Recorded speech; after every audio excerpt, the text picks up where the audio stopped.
Welcome to our channel. Today we how to update AWS S3 uploads with Amplify Storage in iOS. Quick tutorial step by step clearly.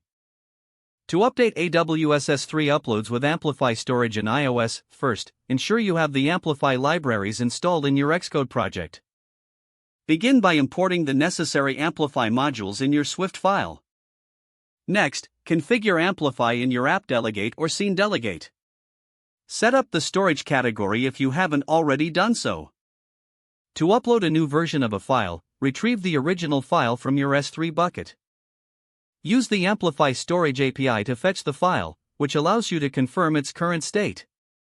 Make any necessary changes to the file that you want to update. Once your changes are complete, prepare the file for the upload process. Utilize the Amplify Storage API to upload the updated file back to S3. Ensure that you use the same key for the upload as the original file for correct updating. Once the upload is initiated, listen for the completion callback to confirm success or handle any errors. On successful upload, you may want to update your UI to reflect the changes. Optionally, implement version control by appending a timestamp or version number to the file name. This ensures future uploads do not overwrite previous versions unintentionally. Test the complete process to ensure that updates to your S3 files are successful and efficient. Finally, review your AWS console to verify that the files are updated as expected. If the page does not load, refresh the browser or try again in a private or incognito window. Make sure you are using the correct email address, then retype it carefully to avoid small typos.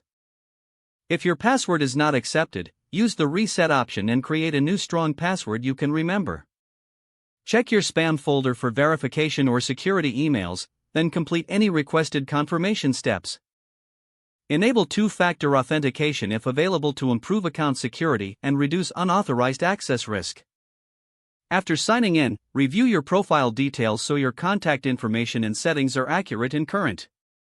If you see an error message, note it down and try again after restarting your device and internet connection.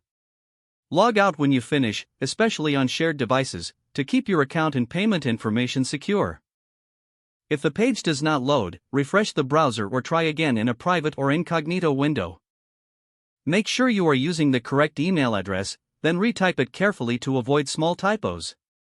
If your password is not accepted, use the reset option and create a new strong password you can remember. Check your spam folder for verification or security emails, then complete any requested confirmation steps. Don't forget to like this video and subscribe to our channel for more step-by-step tech guides.